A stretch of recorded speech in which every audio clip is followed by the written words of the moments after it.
World order की तब्दीली की जानिब पहला बड़ा कदम उठ चुका है। सऊदीया ने आगाज कर दिया है और अब मशरिक़ वुस्ता से अमरीका के निकलने का बाज़ाब्ता आगाज हुआ चाहता है।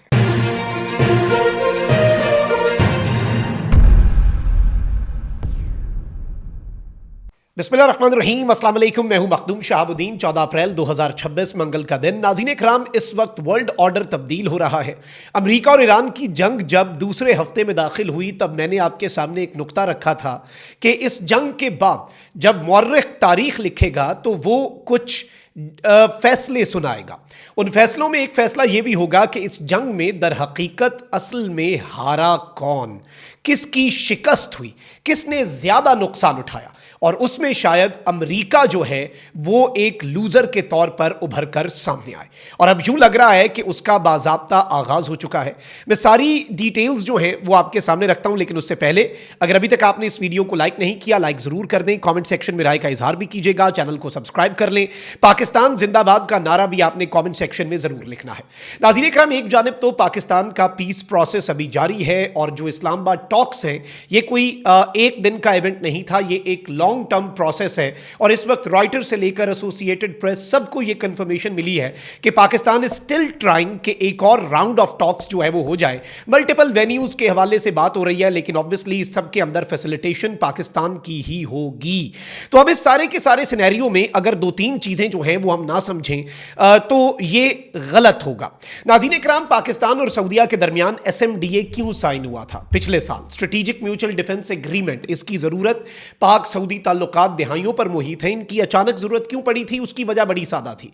कतर में इसराइल ने अपने मुखालिफिन पर एक एयर स्ट्राइक करके उन्हें मार दिया था और इसके बाद पूरा गल्फ हिल गया और उन्हें रियलाइज हुआ कि यूएस की सिक्योरिटी गारंटीज शायद नाकाफी हों।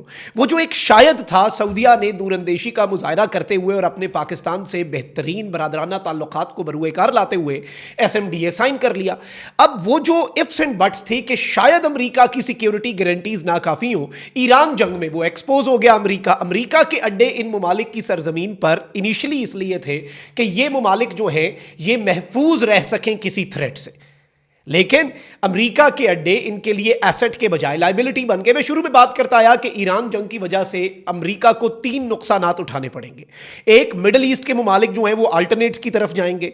अमेरिका का मिडिल ईस्ट में से जो खात्मा है अमेरिकी प्रेजेंस का, उसकी बुनियाद डलेगी। दूसरा, नेटो में दरार डली है तो नेटो की ग्रेट डाइवोर्स भी शायद इसी जंग की वजह से हो जाए। और तीसरा ये कि डोनाल्ड ट्रंप की अपनी पॉपुलैरिटी जो है वो नीचे जा रही है और नवंबर में मिड टर्म इलेक्शंस हैं। Now that is also one of the reasons कि ट्रंप इस जंग से एग्जिट चाहता है, इसराइल इस जंग से एग्जिट नहीं चाहता, क्योंकि अमेरिका इस सब के अंदर घाटे का सौदा कर बैठा है और बहुत ज्यादा नुकसान उठा बैठा है। अब नाज़रीन इकराम, सऊदी अरब के फॉरेन मिनिस्टर जो हैं उन्होंने एक बड़ी इंपॉर्टेंट स्टेटमेंट दी है। अब इस स्टेटमेंट से पहले दो चीजें समझें। अमेरिका का बेस जो है, प्रिंस सुल्तान एयर बेस जो अमेरिका के कंट्रोल में था, वहां पर अमेरिका का अपना तैयारा तबाह हो गया। अमेरिका ने अरब ममालिक का क्या दिफा करना था? अमेरिका अरब ममालिक की सरजमीन पर अपने असासों का अपना दिफा नहीं कर पाया। तो ये तो एक मिथ टूट गई यूएस की ना, नाकाबिले तस्खीर होने की। तबाही बहुत मचाई होगी ईरान में, लेकिन नाकाबिले तस्खीर की मिथ जो है वो टूट गई। अरब ममालिक जो है वो रीथिंक करने पे मजबूर हो गए पॉलिसी जो है। अब इस सिनेरियो में एंट्री होती है पाकिस्तान की भी, क्योंकि सऊदी अरब ने ईरान यूएस टॉक्स के दौरान अपने फाइनेंस मिनिस्टर को भी भेजा। पाकिस्तान के लिए एक फाइनेंशियल पैकेज फाइनल हो गया। उसके बाद अनाउंस कर दिया जब ये टॉक्स हो रही थी कि पाक सऊदी दिफाई मुआहिदा जो है वो एक्टिवेट हो गया और ये दिफाई मुआहिदा जो है इसके अब जो समरात हैं वो आना शुरू हो चुके हैं। पाकिस्तान की एयरफोर्स, पाकिस्तान के फाइटर जेट्स पहुंच चुके हैं सऊदीया के दिफा के लिए। अब पाकिस्तान के प्राइम मिनिस्टर और फील्ड मार्शल अपने दौरों का आगाज सऊदीया से करने जा रहे हैं। पाकिस्तान ने एक और कमाल ये किया कि ईरान और सऊदीया के दरमियान बर्फ भी पिघली और जब से सीज फायर अनाउंस हुआ उसके बाद से 2 मरतबा सऊदी अरब के फॉरेन मिनिस्टर जो हैं फैसल बिन फरहान, शहजादा फैसल बिन फरहान की अब्बास इराक़ची से गुफ्तगू हुई है और यह गुफ्तगू बहुत अहम है। अब इस सब के अंदर एक चीज आप ज़हन में रखिएगा कि फैसल बिन फरहान जो हैं उन्होंने सऊदी अरब की एक पॉलिसी स्टेटमेंट जारी की है जो कि डायरेक्टली हिंट कर रहा है अमेरिका की तरफ, और इसमें पाकिस्तान जो है वो ये गैप फिल कर रहा है या नहीं ये आप खुद अंदाजा लगाइएगा। सऊदी फॉरेन मिनिस्टर जो उन्होंने कहा है कि era of relying on others is over, यानी दूसरों पर अपने जो दिफा के लिए या किसी भी चीज के लिए रिलाई करना کا جو دور ہے وہ اب باضابطہ طور پر ختم ہو چکا ہے. اب یہ میسج جو ہے پاسبلی اس کو ہنٹ کیا جا رہا ہے towards U S withdrawal from Saudi Arabia. یہ کوئی اوور نائٹ ایونٹ نہیں ہوگا, let's be very honest here. یہ کوئی ایک رات میں نہیں ہوگا, یہ آہستہ آہستہ وہ ایک گیپ بنے گا اور وہ گیپ جو ہے وہ کوئی اور ملک فل کرے گا. اس سب کے اندر ایون چائنا کے ایئر ڈیفنس کی انٹری ہو سکتی ہے. پاکستان تو آلریڈی سعودیہ کے ساتھ SMDA سائن کر چکا ہے. قطر بھی پاکستان کے ساتھ اس وقت کوئی ڈیفنس ایگریمنٹ کے لیے انٹرسٹڈ ہے. پاکستان, سعودیہ اور ٹرکی آلریڈی آن بورڈ ہے. اب پاکستان کے پرائم منسٹر کا شیڈیول بھی تبدیل ہوا. سعودیہ کے بعد وہ قطر جائیں گے, قطر کے بعد وہ ترکی جائیں گے. اسلام آباد ٹاکس کا اگلا راؤنڈ بھی ہونے جا رہا ہے. تو ایک تو پاکستان اور سعودیہ جو ہیں وہ ایران والے معاملے کے اندر بڑے بہترین انداز میں اپنا کردار ادا کر رہے ہیں. But on the other hand let's be very honest, let's be very clear, اس وقت بہت کچھ جو ہے وہ تبدیل ہو رہا ہے اور بہت تیزی سے تبدیل ہو رہا ہے. اور اس سچویشن کو اگر ہم سمجھیں تو اب میں آپ کو بتا دوں کہ بہت کچھ ہوگا ان دا نیکسٹ فیو ڈیز.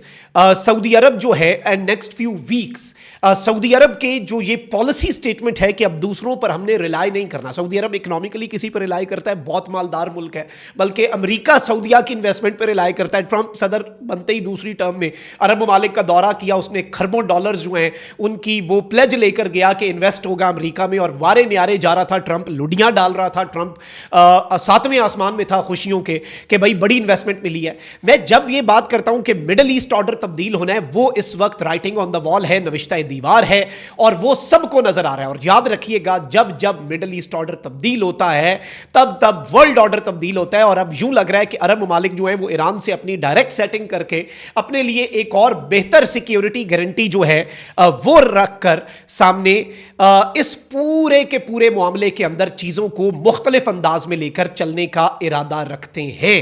اور عرب ممالک کے اندر سے اگر امریکہ جاتا ہے تو ایران کا ویسے ہی ان کے ساتھ اختلاف ختم ہو جاتا ہے. تو اس سب کے اندر یہ بھی ہو سکتا ہے کہ ایران بھی انہیں یہ میسجنگ دے رہا ہو کہ بھئی آپ کی سرزمین سے امریکہ چلا گیا تو آپ ہمارے سے بھی گارنٹی لے لیں, آپ ہمارے سے لکھوا لیں کہ ہمارا آپ سے کوئی پھڈا نہیں, ہماری آپ سے کوئی لڑائی نہیں, ہماری طرف سے آپ کے لیے آل از ویل. یہ بھی ایک باضابطہ پاسبلٹی ہے, کیونکہ ایران اس طرح کی سٹیٹمنٹس آلریڈی دے چکا ہے کہ امریکہ کو مڈل ایسٹ سے نکل جانا چاہیے.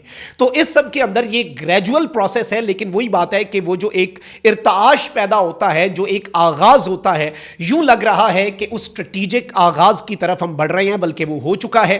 اور سعودی اب یہ جو ڈیفنس پیکٹ والی اناؤنسمنٹس, پاکستان کے فائٹر جیٹس کی ویڈیوز, سعودی سوشل میڈیا بھرا پڑا ہے, سعودی عرب کا میڈیا اس کے اوپر خوشیاں منا رہا ہے. اور ابھی ایک بہت بڑے اکنامک پیکج کی اناؤنسمنٹ ہو رہی ہے, ڈیفنس ایگریمنٹ کے ساتھ اکنامک پیکج کو لنک کیا جا رہا ہے, کیونکہ اکنامک سیکیورٹی نیشنل سیکیورٹی کا جز ہے. جس چیز میں سعودیہ لیک کر رہا ہوا ہم مدد کریں گے, ہم لیک کر رہے ہوئے تو سعودیہ مدد کر دے گا. تو اس سارے سینیریو میں اب جو چیزیں ہیں وہ ایک بڑے انٹرسٹنگ مرحلے کے اندر جا رہی ہیں, اور سچویشن جو ہے وہ بڑی دلچسپ ہونے جا رہی ہے. Let's be honest here. اور اس سب میں پاکستان وہ گیپ فل کر رہا ہے, چائنا اس سب میں ایک بہت بڑی اپرچونٹی لے کر میدان میں آئے گا, اور شاید امریکہ کو بھی یہ بات ریئلائز ہوئی, اسی لیے امریکہ اب اس جنگ سے بھاگنا چاہ رہا ہے, اور پاکستان بہترین انداز میں اپنی پالیسی کو لے کر چل رہا ہے اور نیویگیٹ کر رہا ہے, which itself is a very big achievement for Islamic Republic of Pakistan, اللہ کے فضل اور کرم سے. اور مڈل ایسٹ کے معاملات کی یہ جو گتھیاں ہیں یہ اب الجھیں گی نہیں, یوں لگ رہا ہے کہ سلجھیں گی, اور اس کے سینٹر پہ ہوگا پاکستان. اپنا بہت خیال رکھیے. اللہ نگہبان. پاکستان زندہ باد.